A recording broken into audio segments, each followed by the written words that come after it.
Football fans, going to try something a little new and get a little excitement going. I'm Chris Dingman. Friends and family call me Dinger, and Coach Nate Thomas. Nate Thomas, correct? Yes, sir. All right, we've got a lot of people, a few name changes. You're like, holy cow, what's going on? Let's get right to the chase. We're 2 games in already, which we could have started this a little bit earlier, but here we are. We're going to make the best of it that we can.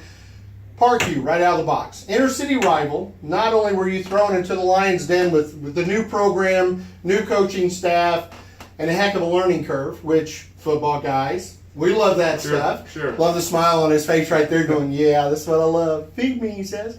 Let's go into the Parkview game right out of the box. Good, solid win for the team.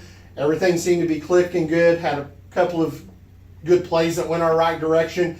Overall, for that game, how did you feel about it? I felt great. Number one thing you come out of that game with is, and we talked to our kids about it, was, the emphasis early in the season is going to be turnovers and the kicking game. We got 4 turnovers on them, 4 picks on them, a couple early and then a couple late. We knew we had to win some 50-50 balls with those big, tall receivers that they had, and I think we did that, capitalized on all those opportunities, and then our offense didn't turn the ball over. So gaining 4 possessions on a team like that was huge for us. So, came out of there healthy, ready to go. Thought they played well, finished the game. Came in at halftime, told them, we think we can kind of grind on them in the second half, and they came out and did just that. So took care of business that first week, which is what you want. Just nailed down that first win. It's always nice opening the season at home with a really good crowd. Yes. Looked like we had a capacity crowd. Loved the Chiefs fans. Love the way they support the team and the school system. And like I said, inner city rivals, those are always really tough anyway. It doesn't matter what the records are, especially starting the season, because the boys have had all summer to do a little smack talking with each other. So nice, good win there. Unfortunately, we go to week 2 at Rolla, kind of run into a little bit of a buzzsaw. Sure. Showed up at Rolla, and the boys played good, but wow. Let's talk a little bit about the Rolla game. Well, it's not like they snuck up on us by any means. We knew looking at film that they're a very dangerous football team. Had every opportunity to beat Lebanon, got a field goal block late that went back 102, or they ended up beating a very, very good Lebanon team. Coach Franks has done a phenomenal job with those kids. With them being in that spread offense, they gave us some fits. They got their athletes out in space against ours. Thought we could have done a lot better job tackling, getting guys down, and then when we were on offense, when we needed to move the ball, we had a couple of untimely 3 and outs, had a turnover when we were driving the ball, had them kind of on their heels a little bit, and it's just one of those games that it came down to turnovers and tackling. You talk about football all the time, it's just running and tackling, and they did a better job than us on both sides of the ball at times. It's frustrating too. I was a defensive guy.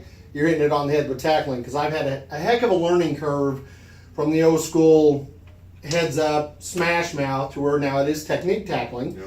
I'm not saying that's bad or good. It's just for an old dog, it's really hard to watch. Yep. And I know you being on the defensive side of it too, it's frustrating because you're like, come on, guys. But the wild thing about it too, I did hear, we were up in the tower and got to talk to a lot of the guys. That's the first time they said in over 8 years they had held a crowd the entire football game.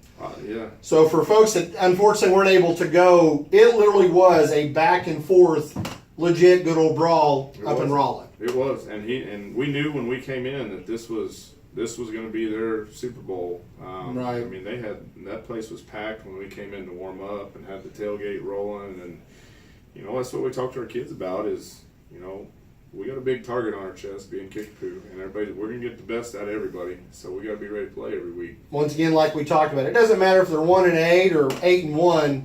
When the Chiefs roll into town, everybody is gunning for them just to the prestige of the program that's been set already. Absolutely. I know you got a lot of plans tonight. Let's cut real close to the Joplin game. Big game tomorrow night. It's not an inner-city rival, but anytime you play one of the major cities surrounding them, they're going to come with their A game, let alone, with a little chip on their shoulder where, hey, we're playing Kickapoo. What do you expect to see out of Joplin coming in tomorrow night? They played Parkview last week, got a win against them. The good thing is their offense is almost tailored, almost identical to ours. They do a lot of the same thing, offset back out of 2x2, So it's not going to be anything our kids haven't seen and haven't seen since, back in June. Right. It's very similar. This has district implications on it. They're another team in our district. They're 1-1 just like we are. We got to find our way to work our way up that ladder on that side and make sure we get a good seed come district time. It's next game. One at a time. We got to take care of business on both sides of the ball. They got two very talented defensive ends. Think they're from watching film. Their D line is very well coached. So we're gonna have to do our job up front, holding those guys down up front, making sure they don't get to our quarterback and Mason, and making plays out in space because they like to. They put some guys on some islands. They try to play the run and the pass, kind of a little bit of both. So we're going to try to make them decide one way or the other which one they're going to do. It's always nice. We can't get into the bag of tricks because, guys, we're just not going to do it. But it is nice. I love the enthusiasm. Nobody wants to go into a 3-day holiday weekend 1-2. No, we don't. No, you don't. So I tell you what, expect the A game with all the players. I know I just got done watching a little bit of the practice out there. The guys are extremely pumped and they're stoked about what's going to happen. Folks, tomorrow night, it is a 3-day weekend. Everybody, we're going to the lake, we're doing this. Nothing's more of a staple than Friday night lights, getting your football in, and starting a 3-day weekend. So I think gates open at 5:30 tomorrow night. Guys, we had a really great crowd for opening weekend. Would love to see here the weather. We were just talking about this. 25 years plus probably since we've had one of the coolest. And it's been wet, but just the temperatures. Guys, it's going to be a beautiful night. Come out with your family, support the Kickapoo Chiefs football program, and hopefully next week when we have this conversation, that smile is going to be even bigger. So, folks, Kickapoo Chiefs football coming at you. We'll have live updates all night tomorrow night. Dinger out.